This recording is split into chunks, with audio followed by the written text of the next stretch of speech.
Assalamualaikum warahmatullahi wabarakatuh. Sahabat investor, kita berjumpa lagi dengan channel Ngaji Saham Syariah, sebuah channel tempat belajar bersama tentang saham syariah. Pada video kali ini, kita akan membahas tema bagaimana cara membeli saham. Tema tersebut akan kita fokuskan ke dalam dua hal, yaitu sebelum membeli saham kita harus memilih sahamnya tentu. Bagaimana cara memilih saham yang bagus? Jangan sampai kita kejeblos ya.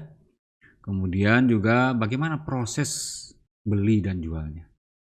Nah, bagi teman-teman yang belum melihat video sebelumnya, tonton dulu video sebelumnya, yaitu cara pilih sekuritas dan buka rekening.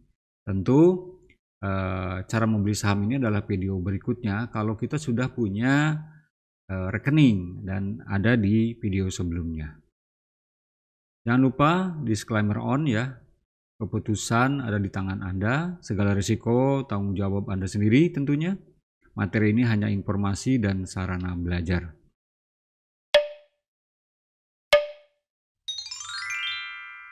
Sahabat sekalian, sebelum lanjut ke pembahasan lebih detail, jangan lupa subscribe, like, comment, and share channel Ngaji Saham Syariah ini.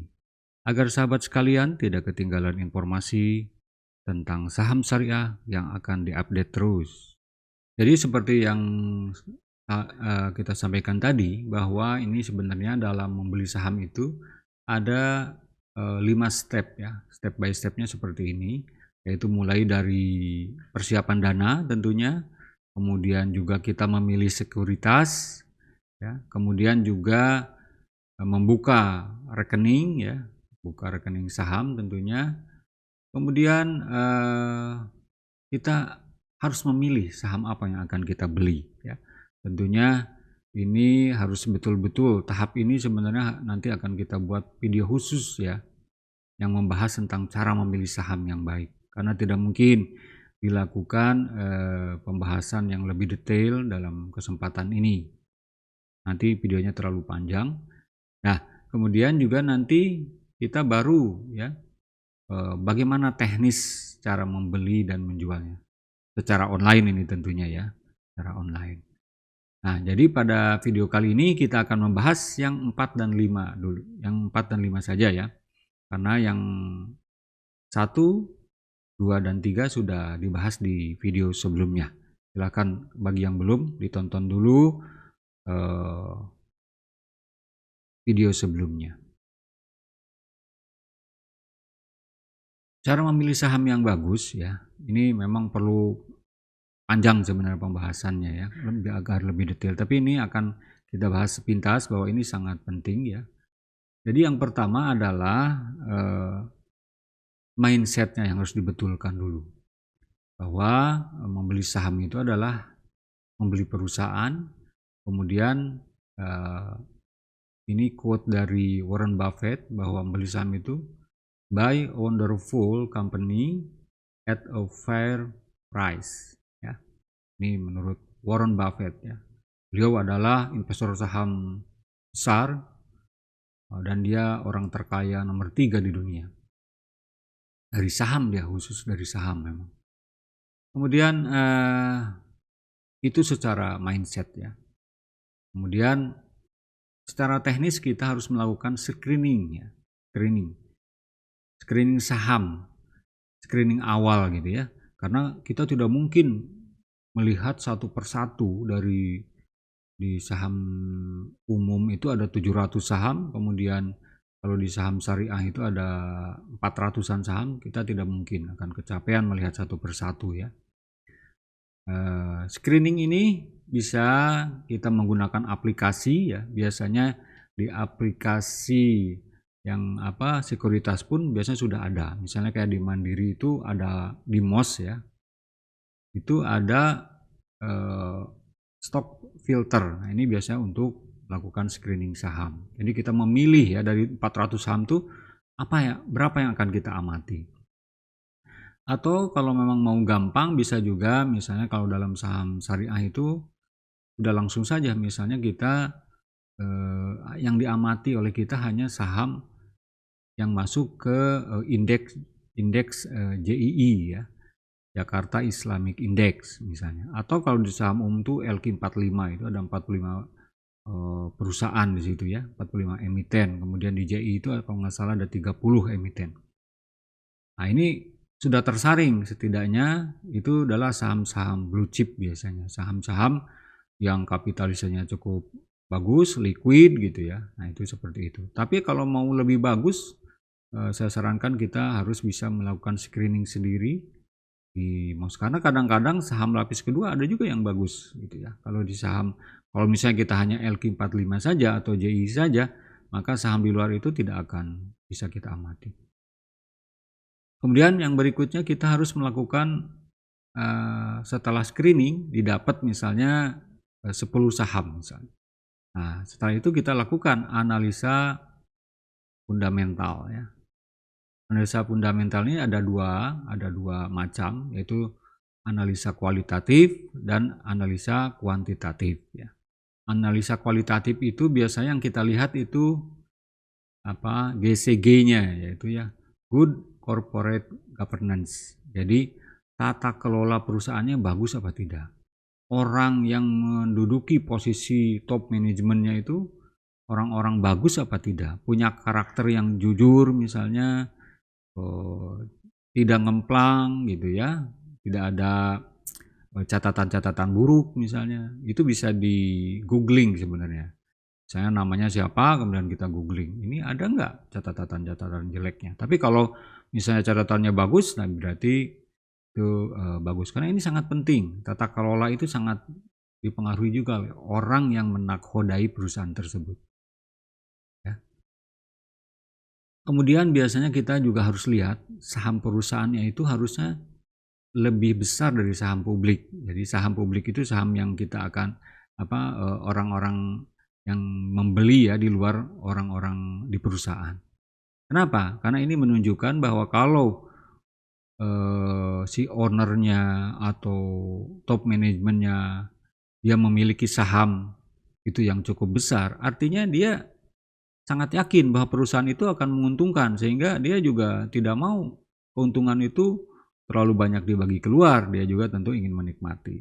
Nah ini sebenarnya kenapa saham perusahaannya itu harus lebih besar dari saham publiknya. Maksudnya saham yang dikuasai oleh perusahaan harus lebih besar dari saham yang dijual ke publik.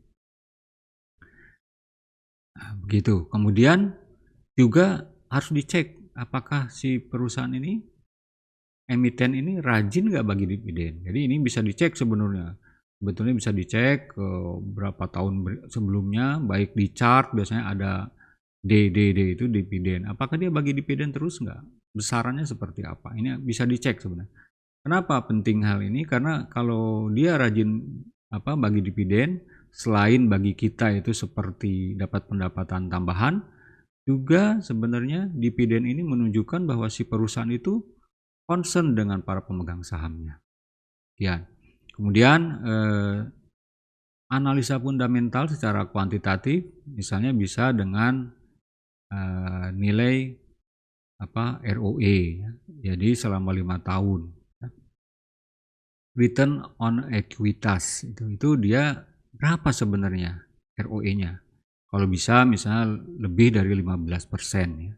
Kemudian NPM-nya naik terus dari tahun ke tahun, bisa dilihat ini. Ini banyak situs misalnya di RTI Bisnis gitu ya, RTI Bisnis bisa dicek di situ. Ini data-data ini tidak perlu kita hitung sendiri sebenarnya karena sudah ada. Jadi jangan dianggap ini waduh susah banget ini ya harus ngitung-ngitung, tidak. Ini data ini sudah tersedia, bahkan di aplikasi dari sekuritas yang kita punya juga biasanya sudah ada yang begini. Kemudian tadi NPM, net profit marginnya harus naik terus, jadi dari tahun ke tahun tumbuh terusnya. Kalau bisa di atas 10%. Kemudian DER-nya ya, debt equity rasionya. Jadi rasio antara utang ya, terutama hutang yang berbunga itu dengan ekuitas itu kalau bisa di bawah 100%. Di bawah 100%. Kenapa harus di bawah 100%? Karena kalau di atas 100% berarti dia ini dalam posisi yang cukup berbahaya ya. Artinya hutangnya lebih besar daripada dia ekuitasnya perusahaan itu ya.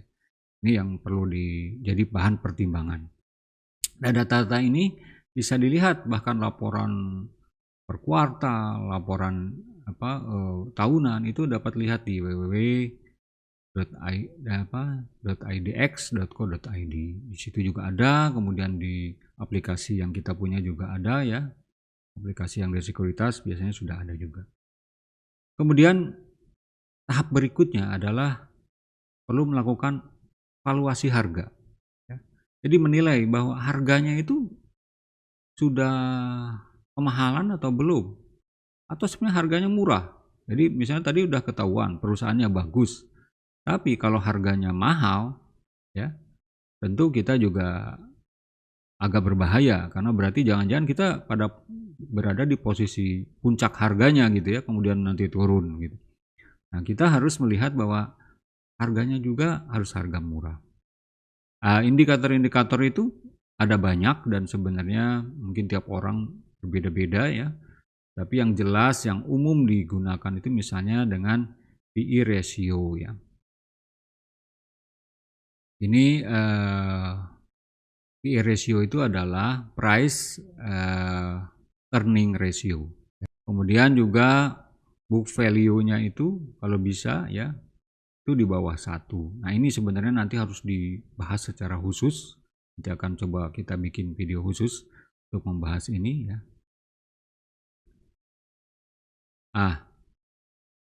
Ada juga cara misalnya dengan melihat rata-rata ya, rata-rata 5 tahun terakhir. Jadi PE ratio dan book value rata-rata 5 tahun terakhir. Dia biasanya harus lebih kecil dari rata-rata itu gitu ya. Karena bisa jadi kalau kita menyebutkan angka gitu ya, misalnya di bawah 10 tadi, bisa jadi memang perusahaannya sudah sangat bagus. Jadi kalau kita patok 10 itu bisa jadi jangan-jangan di 12, di 15 juga dia masih murah kalau dibandingkan rata-ratanya. Misalnya dalam 5 tahun terakhir itu rata-rata PE ratio-nya taruhlah 20 gitu ya. Jadi ya sebenarnya sih walaupun dia 12, 15 mungkin masih cukup bagus. Makanya ada yang menggunakan rata-rata PE ratio dan book value gitu ya. Nah, setelah kita mendapatkan setelah kita analisa fundamental gitu ya, perusahaannya sudah kepilih mana yang bagus. Jadi dari awal itu kita melakukan screening, kita kepilih misalnya mungkin ada 10 atau 20 perusahaan dari 400 perusahaan atau 700 perusahaan. Kemudian kita melakukan analisa fundamentalnya, kita cek ROI-nya, NPM dan sebagainya, DER-nya dan sebagainya. Nah, itu kemudian juga kita evaluasi harganya murah apa udah tinggi. Nah, yang kita dapatkan misalnya ada berapa perusahaan, taruhlah ada 5 perusahaan, 10 perusahaan, maka kita sebaiknya saya sarankan untuk memasukkan ke watchlist ya. Nanti di aplikasi kita tuh ada watchlist. Nah, watchlist itu adalah perusahaan-perusahaan atau emiten-emiten yang kita amati ya, karena dia sudah memenuhi misalnya kriteria kita. Nah, secara fundamental bagus, secara harga murah misalnya.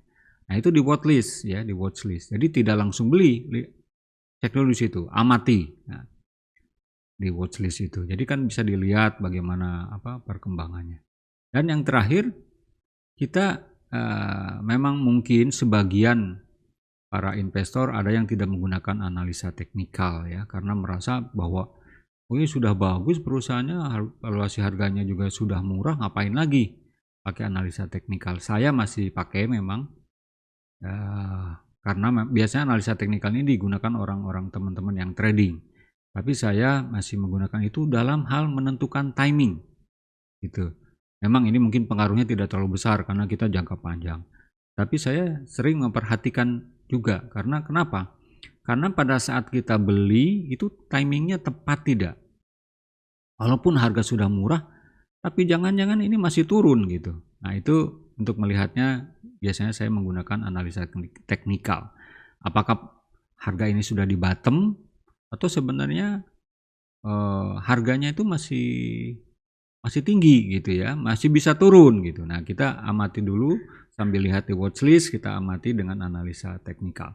Barulah nanti setelah kita tahu timingnya, wah ini sudah di bottom ini, mungkin dia malah sudah agak naik lagi sedikit, nah itu baru kita membeli.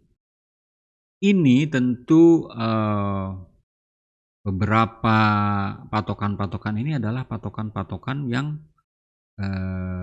maksimal atau patokan-patokan yang kita harap sempurna gitu ya. Tapi kadang-kadang dalam kondisi tertentu kita belum tentu mendapatkan saham yang sesempurna ini. Misalnya analisa fundamentalnya bagus, kemudian harganya murah, timingnya tepat lagi di bottom. Itu tidak selalu. Oleh karena itu ini hanya sebagai pendekatan. Bisa jadi ada pergeseran di sana sini yang mungkin kita taruhlah misalnya ROI-nya agak kecil tapi dia NPM-nya bagus, atau DIR-nya ya kita lebih dikit tidak apa-apa misalnya. Apalagi misalnya di saham bank ya, DIR itu tidak, kalau saham yang lain itu patokan bagi saya itu tidak boleh dari 100%. Tetapi untuk di bank itu memang dia hal yang berbeda. Ini bank ini misalnya bank syariah ya, Bank Syariah Indonesia misalnya. Itu tidak bisa gunakan patokan ini karena bank itu semakin banyak utang. Jadi kalau kita nasabah nyimpan uang di bank itu dianggap sebagai hutang oleh bank. Sehingga kalau hutangnya banyak tuh berarti dia banyak kepercayaan dari nasabah gitu ya. Jadi tidak bisa jadikan patokan. Itu khusus untuk bank. Kalau yang lain tetap itu berlaku ya, di bawah 100% sebaiknya seperti itu. Nah, kemudian ini teknis membeli sahamnya ya. Teknis membeli sahamnya itu seperti apa sih? Nah, teknis membeli sahamnya itu adalah pertama kita akan mencoba mengambil contoh menggunakan aplikasi MOS dari Mandiri Sekuritas ya. Dan kita akan mencoba di sini adalah membelinya dengan lewat HP ya. Nah, itu pertama kita harus menginstal aplikasi MOS dulu. Jadi kita install dulu aplikasi MOS-nya ya, seperti yang di samping itu. Nah, itu kan ada setelah diinstal, kemudian juga kita harus melakukan login dengan user ID dan password yang diberikan. Jadi seperti yang di samping itu nanti kita akan mendapatkan angka, kalau nggak salah 6 angka itu untuk melakukan login ya. Itu nanti secara khusus itu dikasih ke kita lewat email ya. Kemudian password itu sesuai yang kita ingin buat, biasanya misalnya kita sesuai dengan kita ya, nama dan sebagainya, biasanya ada perpaduan antara huruf dan angka gitu ya. Kemudian setelah kita isi ya, kemudian kita login. Nah, kita login gitu ya. Login masuk. Nah, setelah kita klik login dan kita sudah isi password sama username-nya, user ID-nya, maka akan muncul berikutnya itu biasanya ini tampilannya adalah tampilan home-nya dari MOS ya. Ini seperti ini tampilan home-nya. Kemudian kita klik yang ini. Kan saya sudah sampaikan tadi bahwa kita sebaiknya saham-saham yang sudah kita punya itu ditaruh di watchlist ya. Nah, gitu ya. Klik watchlist untuk menambahkan saham ya. Kemudian kalau memang belum ada watchlistnya, bisa diklik add ya. Di situ ada add, kemudian tambahkan kode saham. Nah, itu nanti otomatis akan ada saham-saham yang masuk di ini. Ikutin saja apa yang ada di situ. Nah, setelah itu nanti akan muncul saham ya. Setelah ini nanti akan muncul kode saham yang akan dibeli. Kemudian nanti di belakang slide ini ada sebenarnya yaitu tampilan berikutnya setelah kita mengklik watchlist gitu ya. Nanti ada tampilannya, akan saya sampaikan karena di belakang ini. Kemudian juga nanti setelah itu ada yang diklik lagi, kemudian muncul lagi tampilan order dan sebagainya. Baik, biar lebih jelasnya akan saya lihat slide berikutnya. Nah, seperti ini. Jadi tadi setelah diklik di home-nya itu, ya, kemudian nanti diklik di bawahnya itu yang watchlist ini akan muncul seperti ini. Jadi ini saham-saham yang telah kita tambahkan ke watchlist misalnya ya di sini. Nah, ini sebagai contoh misalnya saya tertarik dengan saham Telkom gitu ya. Kebetulan ini harga, ini muncul ya harganya seperti ini gitu ya. Ini posisinya ya. Naik turunnya di sini nih. Nah, itu kita klik saja. Klik saja di sahamnya ini, kemudian akan muncul seperti ini nanti tampilannya, yaitu tampilan ini sebenarnya tampilan quote. Bisa saja bisa langsung juga kita dari tadi masuk quote gitu ya, ke order bisa saja, tapi sebaiknya kita masuk lewat watchlist ya, karena kita sambil mengamati. Nah, jangan lupa nanti setelah diklik di sini sebenarnya kita tidak harus langsung buy. Nanti kita bisa lihat dulu kondisinya gitu ya. Di sini nanti ada chartnya, ada kita mau mengenal perusahaan siapa, profilnya gitu ya. Kemudian banyak hal di sini nanti kalau diklik di sini kita bisa mempelajari saham ini seperti apa. Kemudian bagaimana orang lain, bagaimana asing lagi membeli atau tidak gitu ya. Itu banyak hal yang bisa dipelajari. Jadi tidak harus langsung buy. Tapi kalau kita udah mantap, kita udah mau beli, klik buy di sini. Kemudian setelah klik buy di sini akan muncul tampilan seperti ini. Ini sebenarnya tampilan order. Kalau ini tampilan quotes ini, tampilan quotes ini nih tampilannya. Kemudian setelah diklik akan muncul tampilan order seperti ini. Nah, tampilan order ini jadi di sini jangan takut klik buy karena sebenarnya tidak langsung membeli. Nah, di sini baru di tampilan order ini nanti akan muncul. Nah, kita di sini pasti ada harga yang ditawarkan oleh pasar ya, 3170 ini harga pasar ya. Kalau kita ingin menawar, kita kurangi saja dengan harga yang lebih murah di sini, misalnya 3160 kita ya menawarnya. Tapi tidak boleh nih, di sini ada limitnya, tidak boleh kurang dari harga ini. Limitnya berapa nih? 2.920 tidak boleh. Kalau ini pasti akan tidak bisa dilakukan. Kemudian kita juga, ini yang paling penting. Jadi dua ini yang paling penting. Ini lotnya berapa? Kita membeli satu lot. Ini saya mencoba misalnya membeli satu lot. Nah, ini dengan 317.000 saja kita sudah dapat satu lot saham Telkom gitu ya. Nah, kalau memang di sini nanti ada nama Anda dan rekeningnya di sini ya. Nah, itu nanti kalau kita klik buy, ini otomatis ada proses pembelian, tinggal satu kali lagi ada OK gitu ya. Nah, ini seperti itu di sahabat sekalian. Jadi sebenarnya step by step itu sangat mudah untuk membeli saham. Saya juga sering membeli saham itu hanya di HP saja. Karena kadang-kadang kita mau melihat ada saham bagus, cuma kita kadang-kadang tidak sempat lihat laptop, kita lebih senang di HP aja lancar gitu ya, tidak ada masalah. Nah, demikian teman-teman, nanti setelah selesai order ini maka akan dikirim namanya trade confirmation di email kita. Makanya email tuh yang didaftar tuh benar-benar email yang hidup, yang sering kita lihat. Nah, ini di email itu akan muncul. Nah, ini menunjukkan bahwa sebenarnya di saham itu ada masalah. Di sini akan muncul mengenai kepastian harga, jumlah lot, biaya transaksi saham dan lain-lain. Sehingga ini menjadi sebagai pegangan bagi para pihak yang bertransaksi. Jadi sangat bagus gitu. Di saham itu tercatat. Jadi tidak kalau ada bilang saham ada penipuan dan sebagainya, tidak. Karena di sini sudah jelas bahwa pada saat kita transaksi pun ada namanya trade confirmation untuk kita melihat apakah sudah oke gitu ya, bahwa di sini akan muncul nih biaya-biaya yang munculnya, di sini ada fee-nya dan sebagainya ya. Ini sebagai contoh ya, sebagai contoh saja ini ya, ini sebagai contoh. Nanti yang centang seperti ini tuh sebenarnya yang ya rahasia karena memang ini menggunakan saham yang rekening yang betulan ini, bahwa ini yang dikirim ke email kita. Misalnya ya sebagai contoh, ini biaya transaksi itu dengan jumlah 79 sekitar 79 juta nih. 79 juta totalnya. Biaya transaksinya tuh berapa nih? 138.000. Jadi 138.000. Tadi yang 0,18% dan sebagainya itu ya. Itu 138.000. Ya, gitu ya. Jadi tidak sampai 500.000, tidak sampai ini, dia hanya 138.000.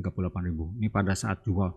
Nanti sekali lagi kita akan kena biaya lagi pada saat jual ya, pada saat jual. Ini beli, sorry. Pada saat beli kita kena 138.000, sedangkan transaksi kita kan 79.000. Tentu kalau transaksi kita misalnya cuma 1 juta, 2 juta, ini juga akan sangat kecil sekali. Sahabat investor, selamat berinvestasi. Tonton terus video lainnya tentang investasi yang halal dan menguntungkan hanya di channel Ngaji Saham Syariah. Jangan lupa subscribe, like, comment, and share channel Ngaji Saham Syariah ini. Sahabat investor, hidup harus tetap seimbang. Karena itu tetap rileks, bahagia, bermanfaat bagi sesama, dan terus berusaha menggapai sukses dunia akhirat. Anjada wajada. Sampai jumpa pada video berikutnya. Wassalamualaikum warahmatullahi wabarakatuh.